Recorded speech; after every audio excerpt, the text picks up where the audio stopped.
left-hand shake there, that's a bit... Good evening, everyone. Lovely to see you all. Thank you for making me feel so welcome. It's a nice thing. I've tried to get round all of you to meet you all, but I haven't got very far. I've got to about 3, and I've lost count. So I'm just going to leave a bit of paper, because I like to get to know everyone. Just write your names on there, and I'll be in contact in the future at some point, I'm sure. Basically, because I like trying to fit in, and this is my attempt to try and fit in with people. That's why I've come to Wen, because that's where it all starts, isn't it? Because I've struggled to fit in most of my life, believe it or not. I've struggled to fit in, especially at school. School was always a trouble for me. A lot of kids, you'll notice these days, sort of, and probably when you were kids as well, if you were kids, I'm pretty sure most of you were, some of you may not. But when you're kids, like, kids try to impress, to get people to like them, and stuff like they work on playing football, they're really good at it, and everyone goes, oh, look at him, he can shoot and stuff. And then all they like draw nice pictures and people go, oh, that's really nice. And I see my attempt to sort of attract the crowds. Or the other thing that you can do is be sort of musical as well. As people have there's these instruments out there these days you get, and they're quite good. But what they do is sort of try and attract a crowd. So people go, oh yeah, we'll like him. So what I did as a kid, what my attempt was, I would spend most of my time collecting and categorising insects, which, I mean, it didn't attract the crowds I wanted. Mainly no crowds, and in fact teachers left me out for days in the back area of the school. Usually the kids go, oh, why does he get to play? He's not playing, he's working hard. Leave him alone, leave creepy Richard alone. Leave him alone. Don't let me see you make eye contact. He'll just bring you a cricket. But it paid off really in the end, because let's face it, when you get to about the age of 26, like me, all the women who sort of throw themselves at guys who are really sporty and really good at sort of socialising and stuff like that, they're bored of that now, and what they want is someone who, what he lacks in social graces, makes up for more than in his insect-based trivia. So, ladies, it's can show you loads of stuff.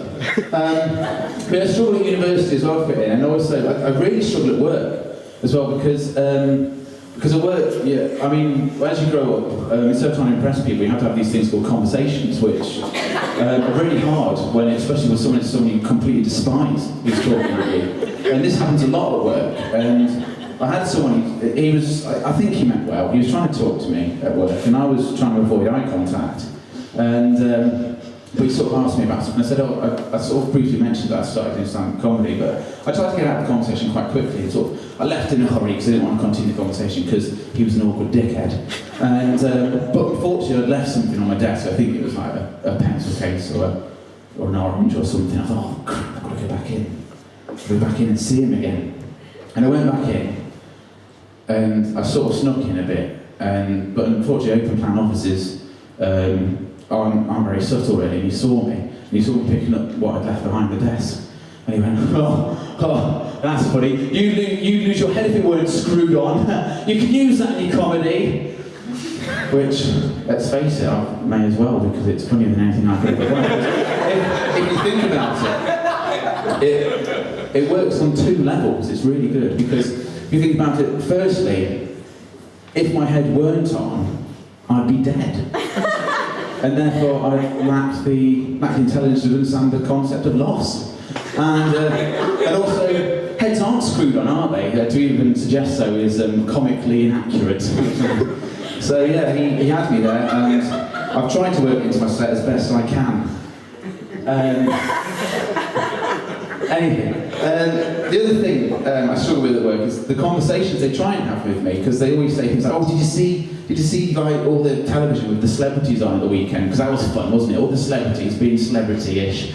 And who's your favourite celebrity, Richard? Who's your favourite celebrity? And my point is, when someone asks me that question, you may as well ask me the question, Richard, what's your favourite kind of shit? If I think about it long and hard, I think, well, actually, I'm quite against all shit. I don't particularly seek it out. But if pushed for an answer, I'd have to think, well, my favourite kind of shit is either going to be a shit that's so insignificant it doesn't really bother me, like the shit of a moth, or maybe the shit of something that's already dead. For example, like a petrified pterodactyl shit, which isn't going to bother me, but has the added benefit of heating homes for the elderly.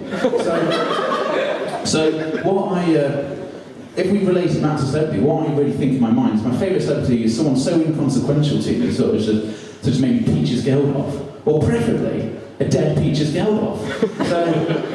So I struggle with that, but this is my problem with life now, because everything revolves around celebrity culture. They're always in the newspapers and everything, for example, like, oh, Simon Cowell's knocked me up and then he punched my dad, or something like that. I'm not saying Simon Cowell's knocked anyone up, for two main reasons. One, I don't want to get sued for libel, and the second one is he's clearly so we'll cut that. So yeah, and there's also, it's just all over the television as well. You can't have a decent programme without celebrities being mentioned. So, for example, you have things like Celebrity Ready Steady Cook, and you have Celebrity MasterChef, mostly kitchen-based really, Celebrity Big Brother, and then Celebrity Love Island, who can forget that one. And there's the Celebrity Back Rub on E4, and Celebrity Who Ate All the Quiche on ITV3. If you haven't seen Celebrity Who Ate All the Quiche, what it is they get like 4 celebrities together. There's usually someone like the Hamiltons, Anne Widdecombe and Cheggers. And they sit around a table, they have a little conversation, they introduce who they are, and they sort of discuss certain topics like politics and wasps. And then they sort of go, they bring out this nice quiche, they put it on the table, and then the lights go out, and like 2 minutes later, the lights come back up, the quiche is gone. Someone's eating it. And they have to work it out between them who's eating it, and then sort of, cast their votes. And so. It's always Cheggers. If anything, his career is going in sort of a quiche-based direction. It's where his nickname comes from. Quiche Chegwin. I like that joke a lot. That's why I'm smiling a lot. Some of you not so much. Give me that little bit. Anyway, yeah, so the worst thing is, though, I find with celebrity culture is the book culture that's happened. There's lots of celebrities who release books. I mean, they don't actually write the books. And the worst offenders of these the worst one is Katie Price, the novelist. Now, Katie Price is famous for 2 reasons. One is her breasts. That's plural. They act as a team. They can't go just having 1 breast. She has to have 2.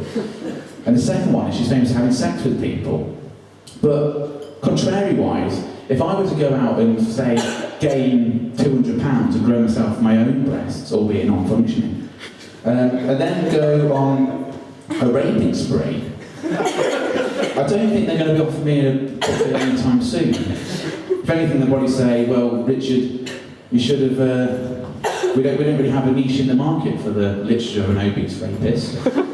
And you should have probably ran this by us before you went on this ill-planned venture.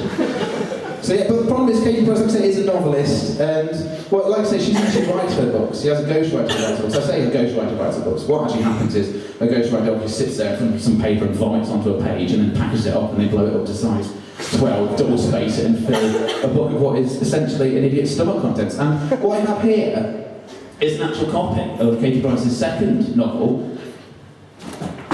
It's there on the floor.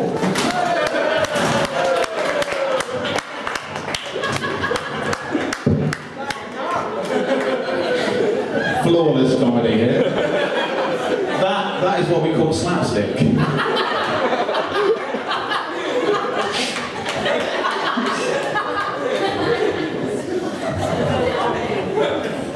And I think on that technical note, I was going to go on a bit more, but I think, okay, I'll finish. Persuaded me. What I was going to say was, basically, here's Katie Price's novel. Oh, there's my friend.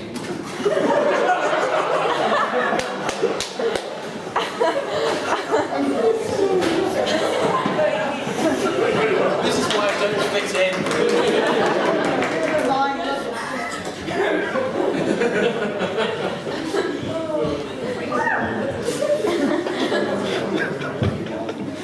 Is it back on?